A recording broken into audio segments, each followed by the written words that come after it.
So today I'm going to give you some killer easy licks in the people's key. So for guitarists, that's the key of G.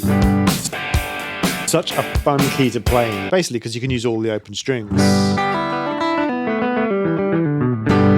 So it's almost like an open tuning. So keys are one of the most powerful ways musicians organize their playing. It's kind of like having a map for your music, a collection of musical ideas centered around a tonal home base. So there's a note that kind of anchors everything, all your chords, your scales, and your harmonies. So today, let's talk about the key of G. It's one of the most versatile keys in rock and roll. Everything from iconic riffs to unforgettable ballads. But it's also one of the easiest ways to make a great sound. So let's start off by looking at this little magic shape that's in the key of G. You can do so much cool stuff with this little thing. So the basis of the key of G is going to be around the chords in the key. And when you're trying to learn anything, really, you want to break it down into its individual parts. And this is actually the secret also to becoming an advanced player, because most of the time when you think about it, when you're listening to great riffs or leads, they're not playing cowboy chords, they're not playing the full chords, they're playing parts of those chords and they're moving them around the neck. But funnily enough, this idea is also one of the easiest ways for a beginner to get good really quickly. Just start by learning parts of the chords rather than the whole thing, using these little 2-finger variations that I'm going to show you and understanding how they fit together. So if you take a G chord, for example, there's actually kind of 3 main parts to a chord. There's the bass, middle, and treble. So if you start with the bass of the chord, there's 2 ways of playing the bass part of a chord. So the first way is a triad, which is this shape here. That's our magic shape that we're going to talk about. A triad is basically a fancy name for saying a 3-note chord, right? It's the building blocks of most chords. And what you're going to do is you're going to start on the root note, and then you're going to go up to this note here, which is 1 string over and back 1 fret. So you're just kind of 2 frets apart. That's called a major third, that little shape there on these bass strings. And this is the magic shape. You can move this shape around, and it's found within a lot of chords. But even just as a beginner, try moving that shape around.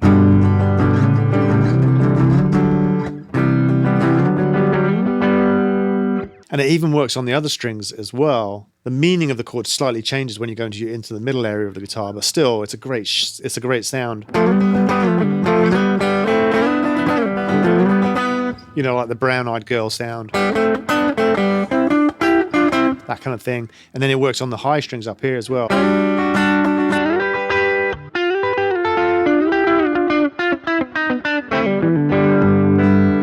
So the other type of shape is a power chord, and it's like this. And that's where you've got your root note and a 5th. And again, this is the magic shape.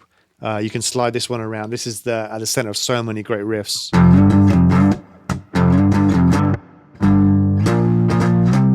Okay, so you can use these magic little shapes to play any famous kind of jamming song. So, for example, like Knocking on Heaven's Door, right? It's a fun song to play. You can play it around the campfire. In fact, that song by Bob Dylan was written in 1973.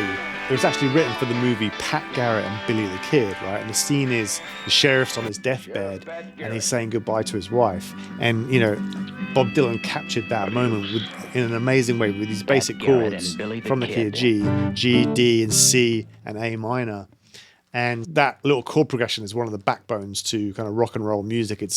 That song's been covered by Guns N' Roses, Eric Clapton with his soulful blues licks, you know, and even Bob Marley. You know, taking those basic chords, you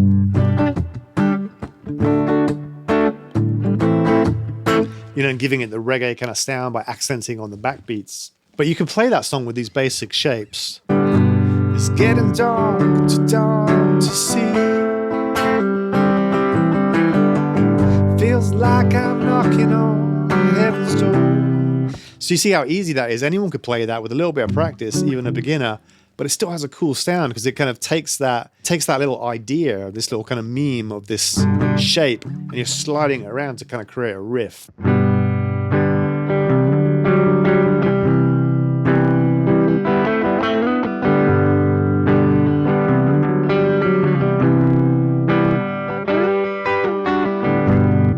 Now, if you take the treble parts of those chords, it has a completely different sound.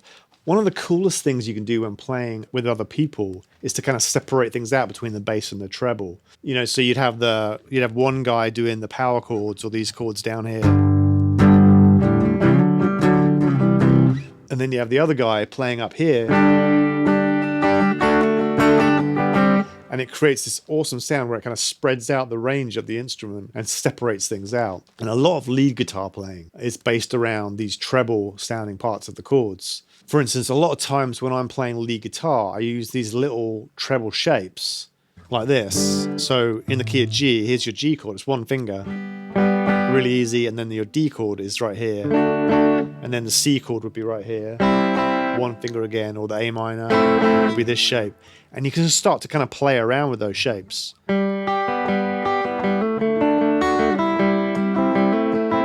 It has a really cool sound, and then when you start to play around with that, you can find all kinds of cool notes and chords and melodies. And then what's cool is once you kind of get that down, you can slide that around and play it in any key. So for example, if I want to play in the key of C, I just take that same idea here. Like I'm thinking of the G shape here, so I'm barring across here.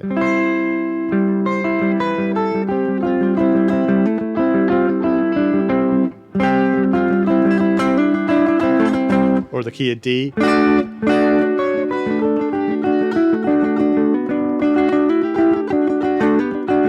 Or the key of E. It's kind of a little bit like how piano players think between the bass and the treble notes. Now, another way that you can play around in the key of G is by incorporating some of the scales. Now, there's lots of different scales you can learn, but one of the coolest ones is the basic major pentatonic scale, which is just made up basically from the notes of the chord plus a couple of extra notes. It's a 5-note scale, and it goes like this. And one of the ways you can play that a lot of people use is this shape here. Okay, so it's a really easy way of playing it because you're basically using this shape where you start on the root note and then you do a slide up 2 frets, and then you play this little box shape here. One finger's 1 and 3, so you basically do a slide and then a box. And then you repeat that on the next octave like this, and then on the next octave here. So you've got that famous run there.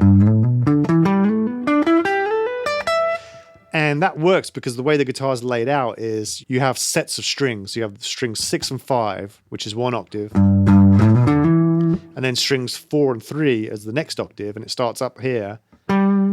So the octave is 2 strings and 2 frets apart. And then you've got the next set of strings, the second and first string right up here. But the most important thing here is you've got this connection between that scale and then the phrasing and rhythm of the song. So for example, if you take that song, Knocking on Heaven's Door, what you want to do is kind of keep that rhythm going for the song. Like program your right hand to be playing that rhythm.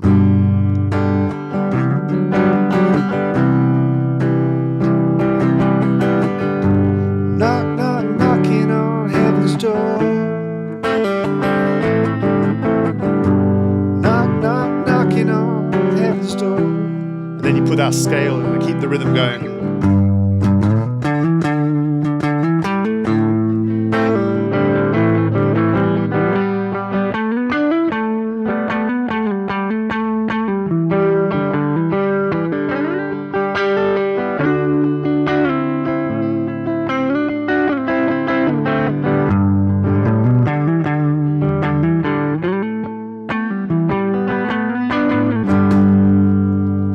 So you got that basic groove of the song, and then you keep that rhythm going, and then you start to kind of play around.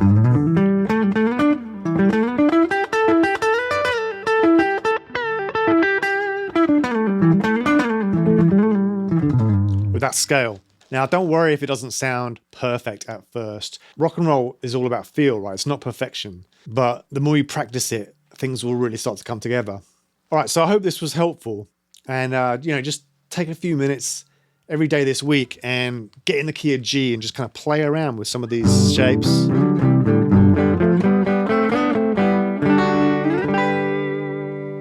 And, learn some of these songs, Brown Eyed Girl, Knocking on Heaven's Door, some of these classics, and then play around with this little scale pattern of slide box.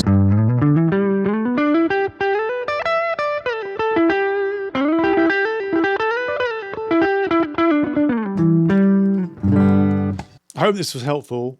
So tag me in your progress. I'd love to hear what you're working on. I'll do some more of these kind of videos. So let me know what songs and things that you want to get better at. Whether you're a beginner or just kind of getting back into things, you can have a lot of fun with this stuff. Don't forget to give us a like and a subscribe. And remember, turn it up.